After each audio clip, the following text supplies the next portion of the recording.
शिवापूर नावाचं एक छोटंसं गाव होतं। त्या गावात सदाशिव नावाचा एक टोपी विका आपल्या बायको मुलासह राहत होता।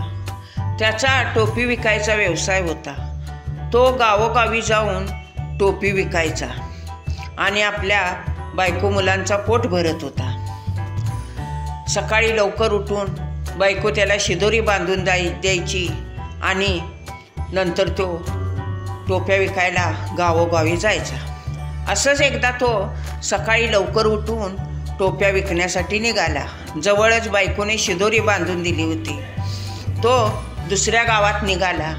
चालत चालत चालत गेला। वाटेत जंगल लागलं, ऊन फार होतं। चालून चालून थकल्यामुळे टोपी विकायला काय वाटलं, तिथे एक आंब्याचं झाड होतं आणि त्या झाडाखाली आपण जरा बसावं, विश्रांती घ्यावी, जेवण करावं आणि परत एक झोप काढून परत गावाला जावावं टोपी विकायला, असं टोपीवाल्याला वाटलं।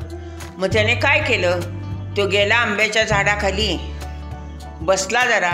मग आपली शिदोरी उघडली, त्यानं शिदोरी आणलेली खाल्ली, पाणी प्यायला आणि पाणी प्यायल्यावर जेवल्यावर त्याला डोळ्यावर झोप आली। मग त्याने आपलं टोप्याचं गाठोडं उशाला ठेवलं आणि तो झोपला। त्याला शांत निवांत झोप लागली। झोप लागल्यावर एक तासाभरानं टोपी विक्या उठला। उठल्यावर बघतोय तर तो काय म्हणला, आता आपण पुढच्या गावाला जायचं। उठला आणि तो आपल्या गाठोड्याकडे गेला। बघतोय तर त्या गाठोड्यात एकही टोपी नव्हती। अरे देवा, हे काय झालं म्हणला, आपल्या टोप्या काय झाल्या? त्याने आजूबाजूला बघितलं, कोणी चोर बीर आलाय का, त्यानं आपल्या टोप्या नेल्यात का म्हणून त्यानं आजूबाजूला बघितलं, पण कोणीच नव्हतं। मग त्याचं लक्ष वर गेलं, झाडावर, आंब्याच्या झाडावर लक्ष गेलं। बघतोय तो तिथं बरीच माकडे बसली होती।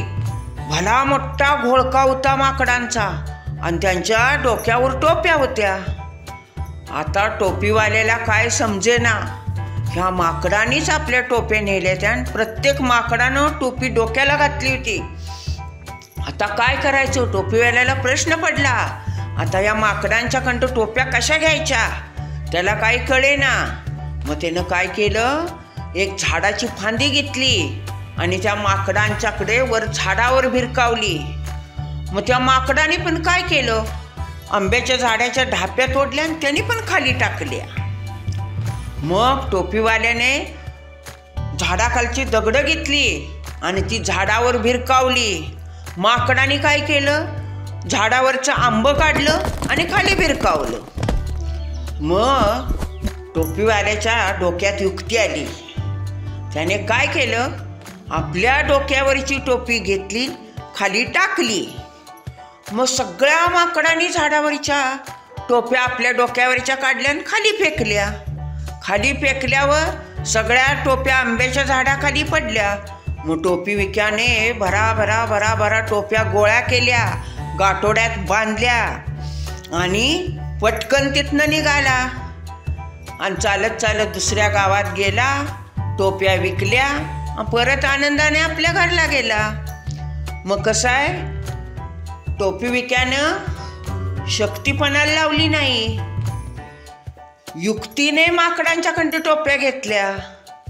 अशी युक्ती करावी लागते, म्हणून म्हणतात शक्तीपेक्षा युक्ती श्रेष्ठ।